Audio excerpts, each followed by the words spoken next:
What's going on, world? Coming to you guys again. We got another quick video. Criminal justice. Let's talk about it.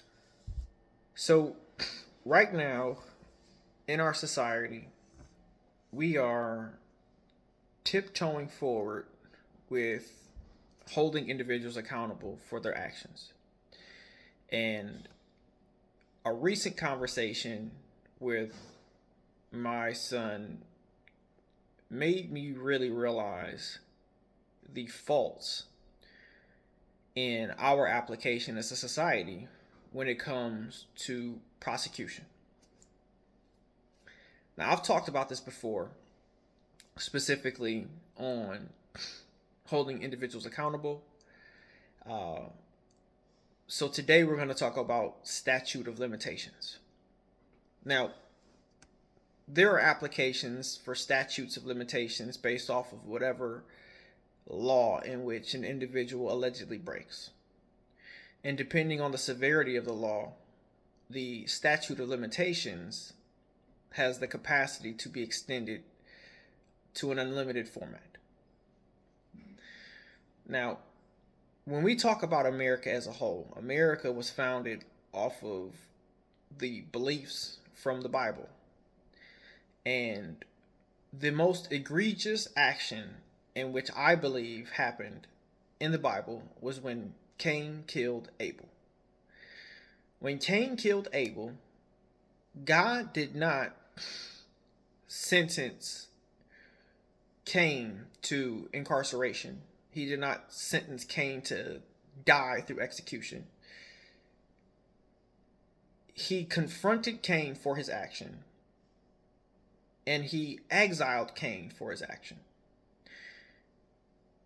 And throughout time, Cain had the capacity to begin anew, try to start another family, and to our understanding, he begat a son named Enoch. Now, you're probably wondering, how does this all have application? Well, here's the thing. We are all human beings.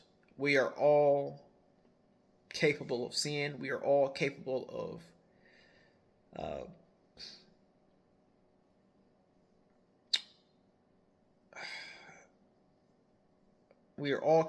of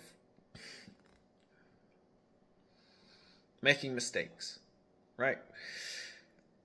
So, if we as a society utilize our resources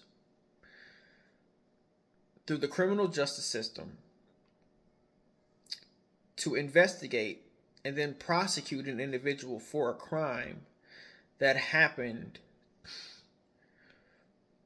2, 3, 4, 5, 10, 20, 30 years ago, then the question is, are we utilizing our resources appropriately? Now, I can understand a situation to where someone was harmed or something was harmed, and then an investigation ensues and prosecution ensues to prevent this individual or group of individuals from enacting the same or similar actions that harm other individuals or other things, right? I can understand that. And it takes time to develop an investigation. It takes time to go through a application of criminal intent for prosecution, to develop a strategy for successful prosecution based on the narrative that this individual or group of individuals are still a threat to another individual or individuals or things, right? But when we're talking about individuals whom have been convicted and they were sentenced, and instead of incarcerated, they were put through rehabilitation, right? That's part of my one executive order. But secondarily, individuals whom have committed a crime And albeit the crime, whether minor or major, the process of applying judgment to that individual or group of individuals' actions has to be taken into consideration. Because when we look at the statutes of limitations for false accusations, when we look at the statute of limitations for malicious prosecution or wrongful arrest, etc., the statute of limitations on these things are only 2 years. Now, not everybody has the capacity monetarily, physically, or mentally to facilitate a countersuit to reclaim the dignity and honor and integrity of them as individuals, as people.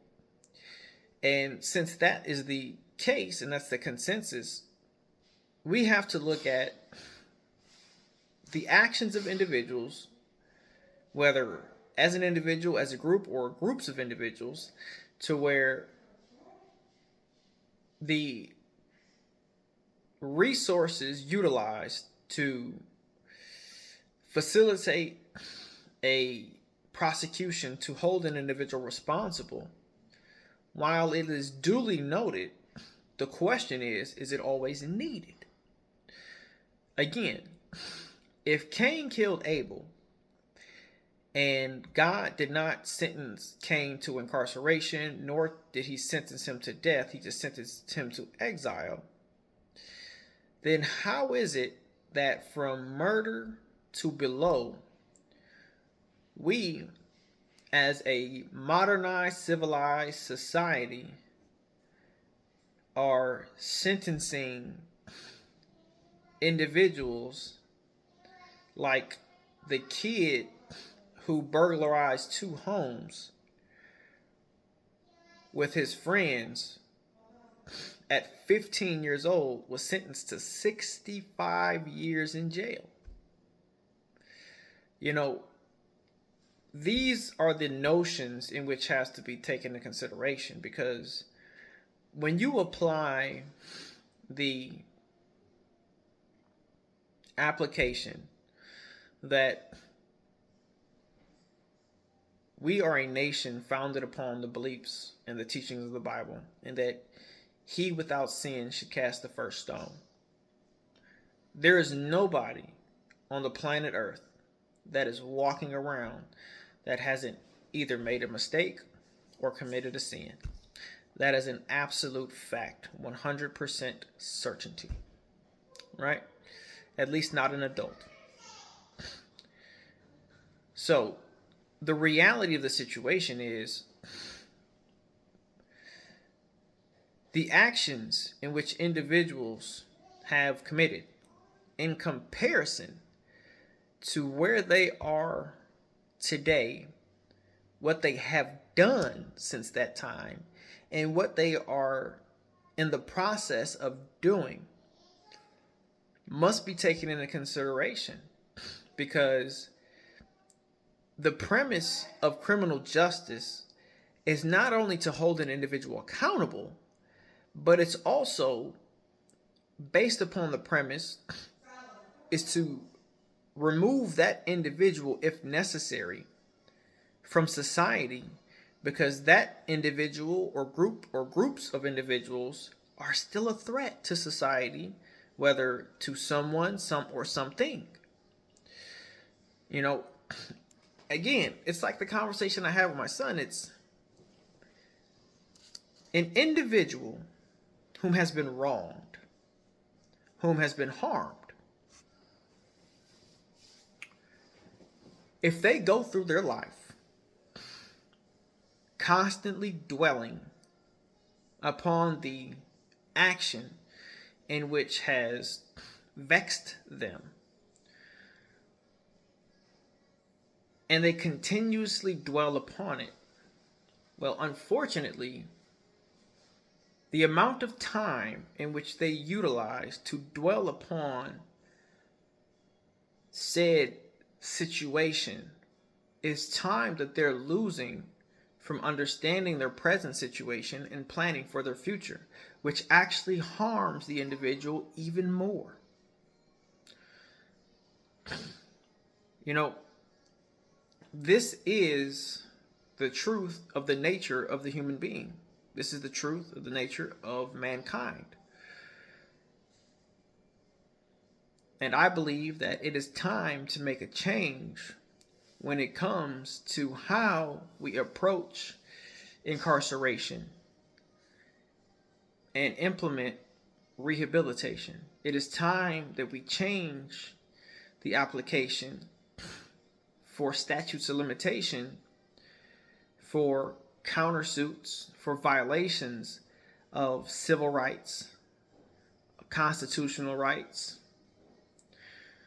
And it is time to change the application based off of the narrative that the action done by an individual is the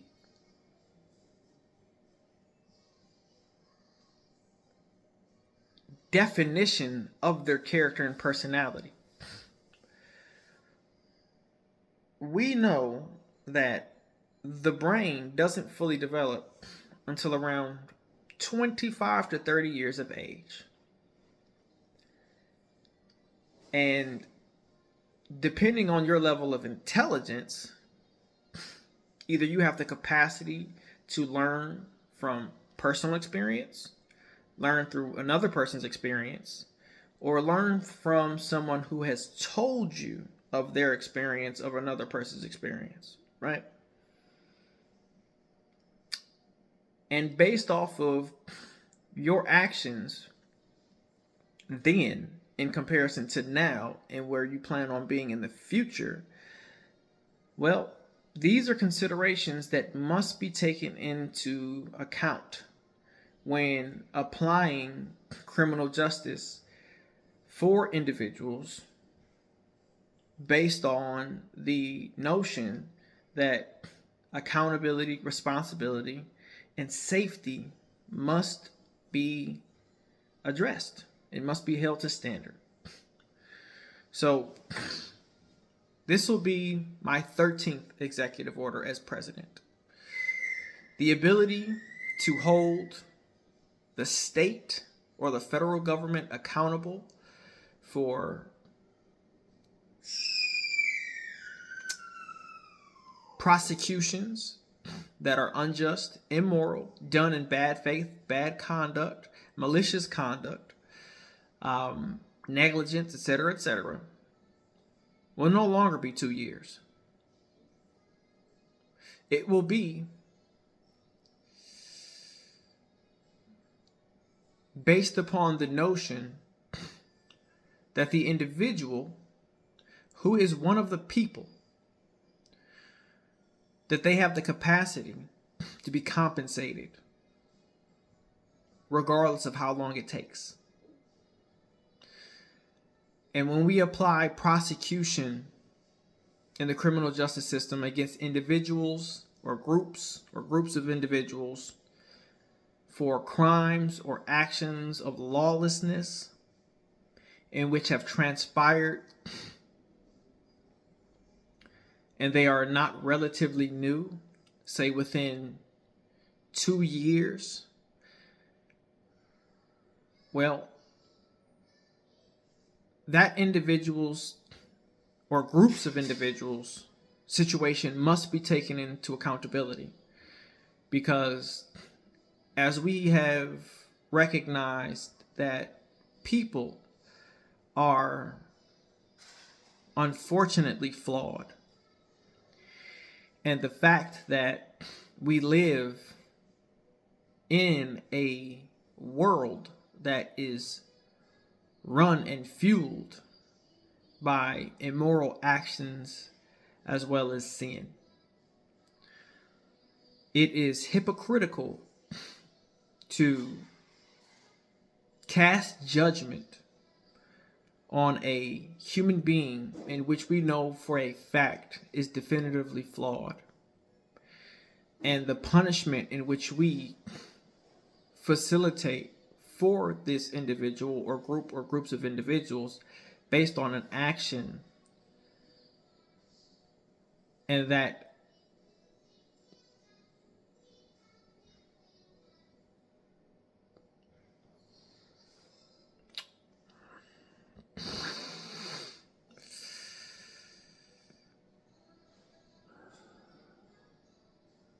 punishment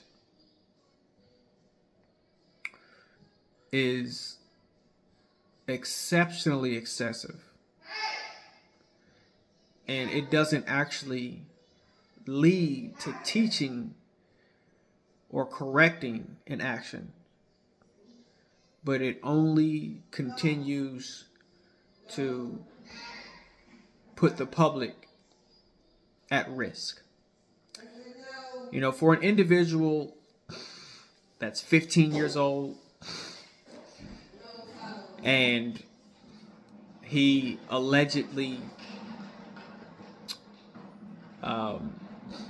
trespasses and enters into 2 buildings or homes in which are unoccupied, allegedly, and one of the individuals with whom he is with decides to exchange in a gunfire exchange with the police, and he is killed based off of his actions, and the individual with whom he was with receives 65 years in jail for incarceration. Well, if you do the math, 65 years from 15 years old is 80 years old. At 80 years old, and having been incarcerated from 15 years old, you won't even be eligible for Social Security. You won't be able to do anything. And at 80 years old, if you're still alive, still have the capacity to move around, you're very likely to be an even greater danger to society than you were when you were 15. Because at 80 years old, your life expectancy is almost gone. And because you haven't had a job, no resume, haven't paid into Social Security, all of your family members are dead, the release of that individual unfortunately puts society at risk even further. So it's a contradiction for the application when it comes for correction. So we must change this narrative. We must change the application for prosecution. We must change the narrative for incarceration to rehabilitation. It is time for America to step up to the plate and to actually start caring for its citizens in a humane and moralistic approach, even when they themselves have failed to act in a humane and moralistic approach. It is known 2 wrongs do not make a right. And it is also known that he without sin should cast the first stone. It is time that we make change. And the change starts with you. And with your help, it will be facilitated through me.